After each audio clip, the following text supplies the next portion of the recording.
আসসালামু আলাইকুম প্রিয় শিক্ষার্থী বন্ধুরা, তোমরা সবাই কেমন আছো? আশা করি সবাই ভালো আছো, সুস্থ আছো। আলহামদুলিল্লাহ আমিও ভালো আছি। শিক্ষার্থী বন্ধুরা, আবারও চলে আসলাম নতুন একটা সাধারণ জ্ঞানের ক্লাস নিয়ে। আজকের এই ক্লাসে আমি কিন্তু তোমাদেরকে গুরুত্বপূর্ণ কিছু সাধারণ জ্ঞান শেখাতে চলেছি। তো শিক্ষার্থী বন্ধুরা, চলো কথা না বাড়িয়ে চলে যাই মূল পড়ার দিকে। বাংলাদেশের রাজধানীর নাম কিন্তু ঢাকা। তোমরা কিন্তু আমার কথাগুলো অবশ্যই ভালোভাবে শুনবে। এগুলো সাধারণ জ্ঞানের জন্য কিন্তু অনেক গুরুত্বপূর্ণ। বাংলাদেশের জাতীয় ফুল শাপলা, বাংলাদেশের জাতীয় ফল কাঁঠাল, বাংলাদেশের জাতীয় মাছ ইলিশ, বাংলাদেশের জাতীয় পশু রয়্যাল বেঙ্গল টাইগার বা বাঘ, বাংলাদেশের জাতীয় পাখি দোয়েল, বাংলাদেশের স্বাধীনতা দিবস ২৬শে মার্চ, বাংলাদেশের বিজয় দিবস ১৬ ডিসেম্বর, বাংলাদেশের জাতীয় সংসদের আসন সংখ্যা ৩৫০। আবারও বলছি, বাংলাদেশের জাতীয় সংসদের আসন সংখ্যা ৩৫০।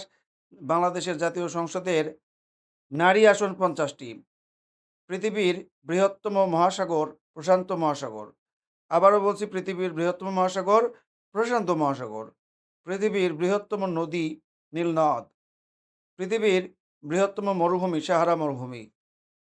বাংলাদেশের মুদ্রার নাম টাকা। বাংলাদেশের রাজধানীর নাম কিন্তু ঢাকা। এটা আমরা একটু আগে জানছি, এটা ডাবল হয়ে গেছে। জাতিসংঘ প্রতিষ্ঠিত হয় ১৯৪৫ সালে। বাংলাদেশের কেন্দ্রীয় ব্যাংক হলো বাংলাদেশ ব্যাংক, অর্থাৎ বাংলাদেশের কেন্দ্রীয় ব্যাংকের নাম বাংলাদেশ ব্যাংক। আর কম্পিউটারের জনক চার্লস ব্যাবেজ। শিক্ষার্থী বন্ধুরা, এই সাধারণ জ্ঞানগুলো তোমরা অবশ্যই মুখস্থ করে ফেলবে। সবাই ভালো থাকো, সুস্থ থাকো।